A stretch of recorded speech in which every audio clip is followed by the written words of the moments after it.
are moments that try the human soul so violently and so perplexing that if the truth were told, all of us have had moments that we wanted to throw up our hands and walk away. Particularly painful is discouragement in the life of the believer, because as we travel from season to season, it is not just the perils that we face, but it is seeing the wicked go forward while the righteous are held back. Discouragement can creep in secretly, hide behind clothes, makeup, hairdos. Discouragement is so bold that it will even hide behind a smile. It will always ride to work with you. And if it doesn't catch a ride going to work, it'll catch a ride on the way back home. Discouragement will go into a tent. It will walk right into a Section 8 neighborhood. But don't think that it stops. Discouragement will walk right into a middle-class house. It won't just stop there. It'll go in a mansion and sit on the side of a jacuzzi and tell you life is not worth living. If you listen at discouragement, it will cause you to make bad decisions. It will cause you to think that life is not worth living. And secretly, behind the facade of a smile and a good morning and a praise the Lord and a how are you, you will wonder if you're ever going to get out of what you're into. One of the things that we know about life is that it is always changing. Sometimes you're up, sometimes you're down. Sometimes you're happy, and sometimes you're sad. Now that's that thing called life. And when we begin to understand and know that, accepting that reality, that we will never ever have things just on an even keel all the time, that you're going to have some ups and you're going to have some downs. But during those down moments, that's where the growth takes place. That's where the work is. Anybody can feel good when they have their health, their bills are paid, they have happy relationships, the children are acting normal, business is successful. Anybody can be positive then. Anybody can have faith under those kinds of circumstances. See, but the real challenge of growth, mentally, emotionally, and spiritually, comes when you get knocked down. Adversity introduces a man to himself or a woman. How you handle it, that's where the growth takes place.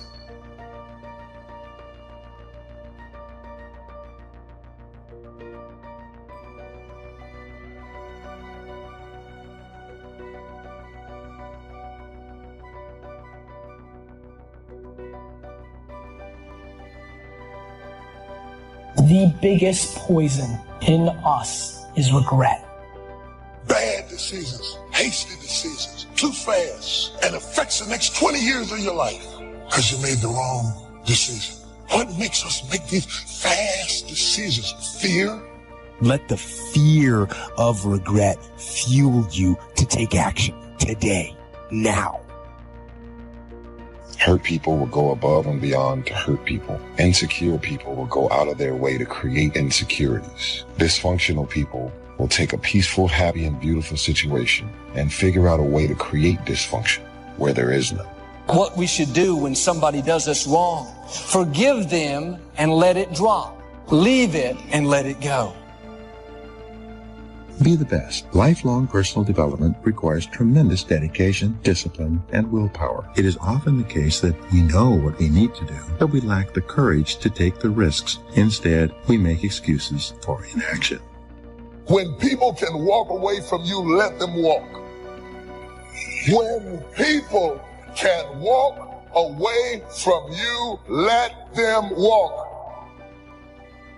The great thing about excuses is that no matter what happens, excuses are always there waiting to be used. But the downside of excuses is that nobody really believes them. If you make excuses, they're going to know it and they're going to think less of you. But if you refuse to rely on excuses, people are going to know that too, and they'll admire you for it. Maybe somebody's talking about you, trying to make you look bad. You could easily be upset, offended, try to pay them back. Why don't you try a different approach? Drop it, leave it, and let it go.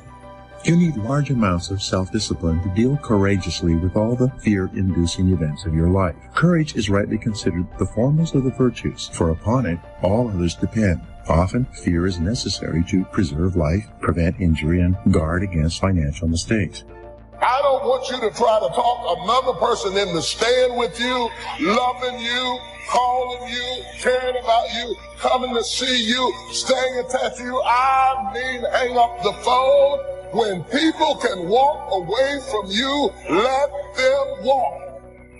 If you ask people what they regret, especially as they get older, what they generally report is things not done.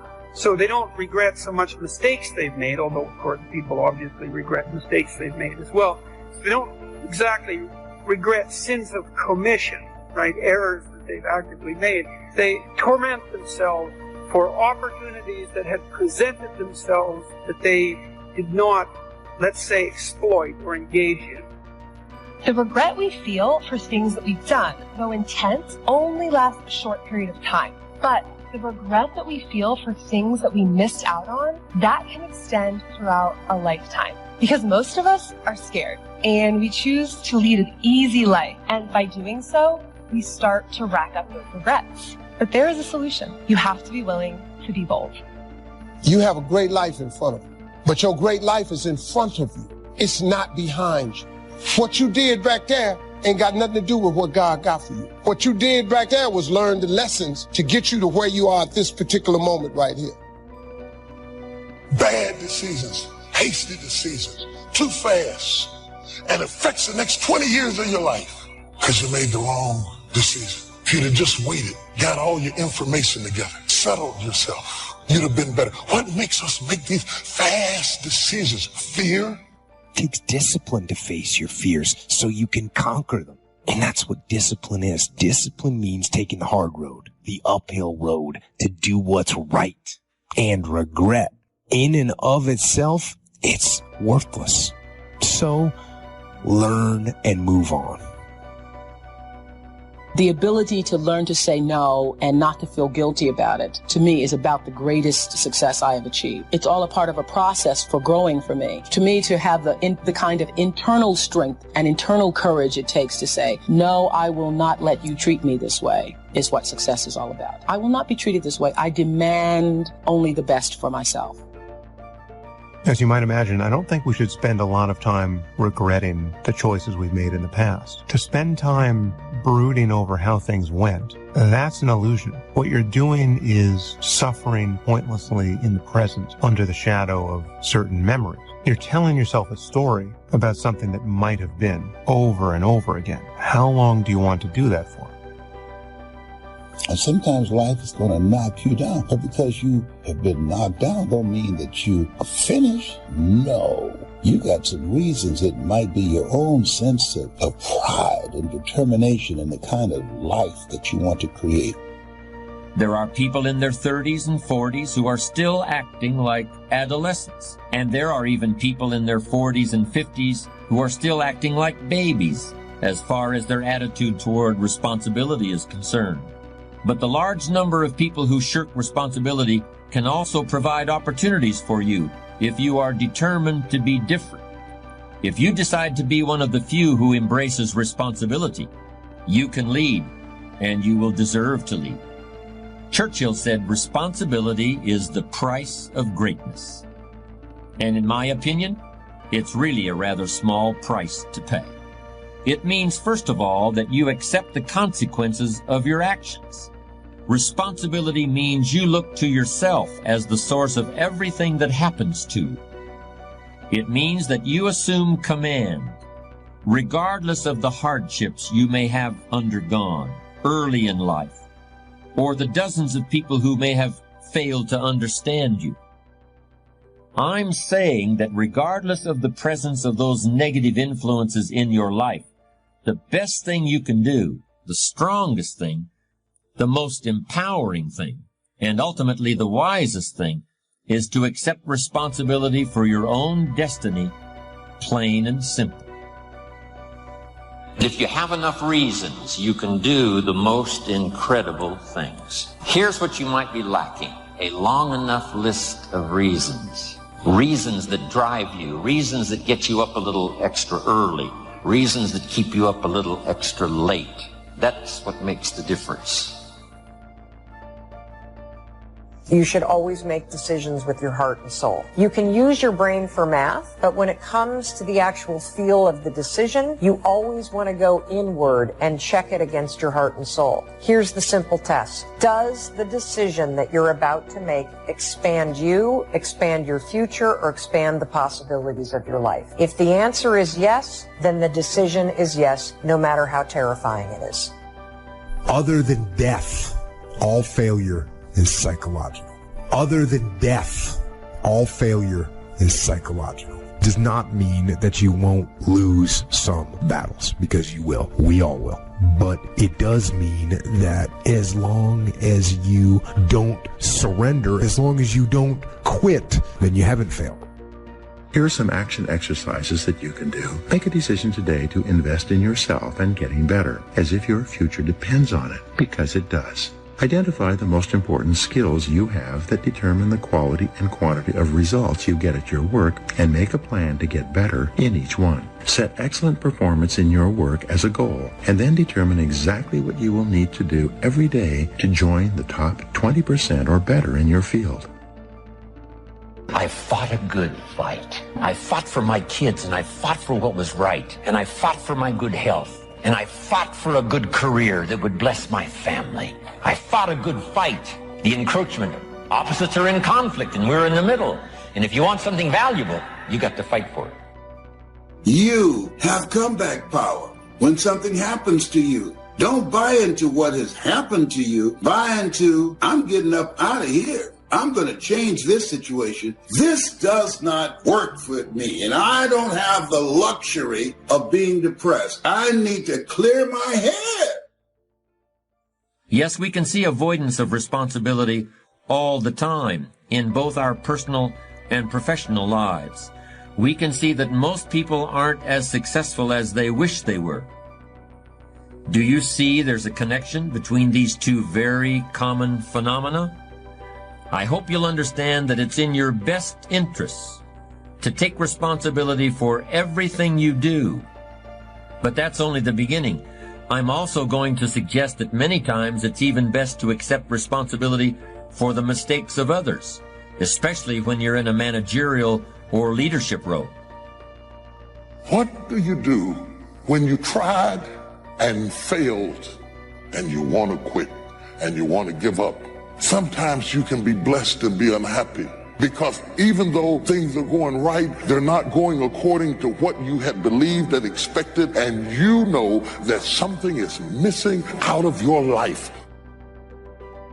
You got to clear your head so that the decision that you make represents the best in you. Be still and know that you're going to get through this. You're going to get through this. You got to assure yourself. You have to encourage yourself. You have to clear your mind. The great thing about excuses, and the really dangerous thing about them, is that no matter what happens, excuses are always there waiting to be used. But the downside of excuses, even good ones, is that nobody really believes them. If you make excuses, they're going to know it, and they're going to think less of you. But if you refuse to rely on excuses, people are going to know that too, and they'll admire you for it. This is especially true in business. One of the classic examples happened about 15 years ago. A widely advertised healthcare product from a leading manufacturer was shown to be unsafe, and the company responded by pulling every single box off the shelves at a cost of millions of dollars. Was the company destroyed? Hardly. If they had done anything else, there would have been a tremendous loss of confidence. Instead, there was honest acceptance of responsibility for a mistake. Contrast this with what happened recently to a leading manufacturer of computer chips. When a new microprocessor didn't perform up to expectations, the company made excuses. It was a minor problem. something that would crop up once in a lifetime, and so forth. Were these excuses valid? Maybe, maybe not. But it doesn't really matter, does it? So many people use excuses, but nobody really buys them. Weeping may endure for a night, but joy comes in the morning. Your story doesn't end in the night. The night is temporary. Don't get discouraged. It's just a night season. It's not permanent. It's not how your story ends. You may not see anything happening. Keep moving forward in faith. Keep believing. It's just a matter of time before the morning breaks forth. That accepting responsibility is one of the highest forms of human maturity. To put yourself on the line, a willingness to be accountable, is really the defining characteristic of adulthood. Anyone who has raised children knows how true this is. Just look at a baby during the first few years of life. Every facial expression, every tentative word has one message for the baby's parents. I am totally dependent on you. I can't be held responsible for the consequences. I can't do anything for myself even if I try. After all, I'm just a baby. 10 or 12 years later, of course, as the boy or girl enters adolescence, this message to the parents will be very different. It will sound something like this: I want to be totally independent. Why don't you just leave me alone? I don't want to do anything but think about myself. I certainly don't want to accept any responsibility. It's only when we're at last grown up that the first two messages, I'm totally independent of you and I'm totally dependent on you, finally turn into you can depend on me, which is the truly adult outlook. The night seasons are not the end. The bad breaks, the disappointments, that's simply another step on the way to your destiny. But let me tell you what ought to cause great joy to come to your life is if you'd stop comparing yourself to other people and you would just remember where you came from and remember where you started. You're doing more. You're seeing more. You're achieving more. But if you start comparing yourself with someone else, you can get discouraged because they're doing more maybe than you're doing. Sooner or later, all of us face situations in which we must decide whether to accept responsibility for a problem or look for ways to avoid responsibility. Let's look at the various options and decisions that are now open to you. First, there's the role played by intention. In other words, was the outcome of your action what you intended it to be? And if it was not, should you still accept responsibility for that outcome? This is a very serious issue in the way we think about responsibility. In many areas of criminal law, for instance, the intention to commit a crime must be present in order for the accused to be held criminally responsible. This intention is something quite different from mere negligence. But we don't have to enter a courtroom to see the important role intention plays in accepting responsibility ourselves or assigning it to others. Don't you remember when you were a kid and you left the screen door open so that the cat ran outside and was lost all afternoon? What did you say to avoid responsibility? You said, it was an accident. You said, I didn't mean to do that. As I pointed out earlier, there are lots of people who still use these childlike rationalizations well into their middle age. But if and when you decide you want to be an adult, you begin to see the whole question of intention as nothing more than another opportunity for excuse making, and you should refuse to participate in it. If you get beat, unless you're dead, you are not defeated. How do you turn nothing into something? Here's how you start. There's 3 steps to it. Number 1, imagination. So imagination starts to change everything. Now, imagination is not tangible, but it is almost real. But it's hard to say that imagination is nothing. But it's nothing in terms of tangible. It's not tangible yet. And you always have to say yet. Imagination is not tangible yet, but it is the beginning of turning nothing into something. It's the beginning of turning nothing into reality. Imagination. Imagination is the ability to see things that don't yet exist. Imagination is real in the sense that it affects. It'll affect your behavior, it'll affect your enthusiasm, it'll affect your emotions. It's real in that sense, but it's not real in the tangible sense. But to turn nothing into something, you start with imagination. Next is faith. To believe that what you imagine is possible. How do we start to strengthen our belief in that what we imagine is possible to turn it into reality? And there's 2 or 3 ways. One is to believe your own testimony. If you've done it before, why couldn't you do it again? If you've done it once, couldn't you do it the second time? Why not believe in your own testimonial? If I did it before, I can do it again. I was rich by age 31 and broke by age 33. But now my question was, could I do it again? And the answer was yes, of course. You know, I lost the money, but I didn't lose the skills. And that's what's important about personal development. You can lose the money, but not the skills, so who cares about the money? Hey, once you've got the skills, you own the skills. It's like sales. A skill is more valuable than a sale. Sometimes a salesperson says, I need a sale. I said, no, you need a skill. Sales are temporary. Skills are permanent. So we start with imagination, which is almost real. I mean, it's not real yet. It's not tangible yet, but it's almost real. Now we move to faith to believe that what we imagine is possible. So we study our own testimonials. If we've done it before, we can do it again. Here's what else we study. Other testimonials of somebody who did it. Somebody that built a hotel said, yes, I started with some plans and finally believed it was possible, and here it is. Say, well, if it's possible for one, it's possible for another. In fact, sometimes when we hear the testimonial, here's how they finished. If I can do it, you can do it. See, that's a classic testimonial that gives us now what we call faith.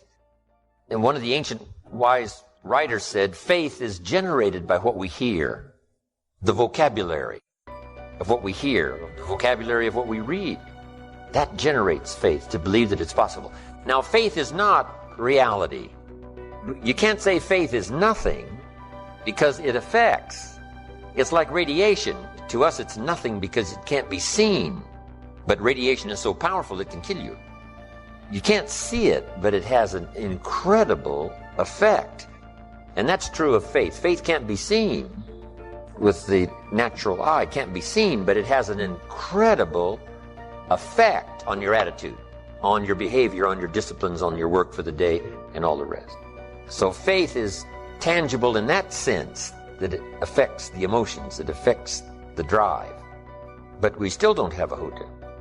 Even though the imagination is very powerful, and even though faith is very real, we still don't have a hotel. Because faith is not a hotel. Now, it's almost. It is so close. Here's what one writer described faith. Faith is a substance of hope. It's not a substance like a brick being a piece of the hotel, but it's almost. It's so close, it's substance. The writer also said it's so close, it's evidence. Now, not evidence you can see, but tangible evidence that's just as real as all of our human experiences that can't be touched, can't be seen. It's called the unseen magic. Language is the unseen magic. It can't be seen. The words can't be seen as they're transmitted from the speaker to the one who listens, but it can have a profound effect. That means it's more than nothing. But to create something out of nothing, we start with imagination, then we move to faith, which believes it's possible, which is almost real. I built my first home for my family in Idaho many, many years ago. And before I started this home, to construct it, I used to take my friends out to the vacant property. And I would take them on a tour through this house. Do you believe that? I would say, this is the living room. It's got a fireplace here. It's brick. And then come around here into the family room. Another fireplace, see-through. On this side it's stone, on this side it's brick. I would walk them through the 3-car garage. Then I'd say, okay, now we're going to take a tour into the kitchen. Here's the view outside the kitchen. They'd look through the window at the view. I could describe it to the detail. I could describe this whole house in detail. I described it so well one day. One of my friends bumped his shoulder on the fireplace. Left a little bruise there. Isn't that true, though? Faith and imagination is almost, it's called evidence and substance. Now, it's still not tangible, but it's not far from tangible. But now here's what we do with faith and imagination. We deposit it in disciplines and activity. Because faith without the activity serves no useful purpose. Imagination without the activity to translate it into reality serves no purpose. But wisdom and faith deposited in activity creates reality. The reality of a career, the reality of a hotel that wasn't there. And the question goes like this: when should you start building the hotel that you've imagined and now believe that it's possible? When should you start? And here's the answer: as soon as you have it finished. You just got to remember that. You wouldn't start building a hotel unless you had it finished. Because if you start building something, somebody says, what's this going to look like? You say, I have no idea. See, they'd take you away to a safe place. No, the reason you start is because it's finished. So here's what we teach in time management. Don't start the day until you have it finished. You've got it laid out. Plenty of room for improvising, plenty of room for spontaneity, but you finish the day and then you start the day. You finish the week, then you start the week. But you shouldn't start building the hotel until you have it finished. Is it possible to finish it before you start? And the answer is yes. It would be foolish to start unless you had it finished. Unique things to remember. Now, here's what now turns wisdom and faith into reality, and that's activity, muscle. The labor, the work. Deciding to decide, to act, is a major, major challenge for all of us at different points in different areas of our lives. And there are things that happen to us along the way, experiences that we have that prevent us from working through the mental block of acting, of doing those things that we know we ought to do. And so what I want you to think about is, what is there that you know you need to do, that you want to do this, but for some reason or another, you've been holding back. For some reason or another, you just have not been able to gather your nerves or be able to work through the procrastinating or putting it off or justifying or blaming. Some reason or another, you just haven't done it. And you know you ought to do this. You really want to do this, but you don't know why you haven't done it. Because in order to begin to reinvent your life, you've got to make a conscious, deliberate, determined effort. That you really have got to put all of yourself into it. It's very challenging to act, to do those things. There are times when you're looking at it and you say, I know I need to do this, but I don't feel like it. I think that among the things that prevent us from acting is the fear of failure. And if you've already failed, you don't want to fail again. The pain of that, the disappointment. Many of us don't act because we want other people's approval. We want everybody to like us and to accept us. And that's not possible. Many of us don't do the things that we want to do and don't act because we don't believe enough in ourselves. I have a friend. He's a business consultant. He helped a lot of people get their business started, and people come to him because they know he's knowledgeable. But this guy won't start his own business. Now, he's very smart. He can do it. Everybody believes in him except him. And he's so smart, he's talked himself out of it. Well, the numbers aren't right. There are other things, though, that affect us. Is that not wanting to take personal responsibility. We want somebody else to do it.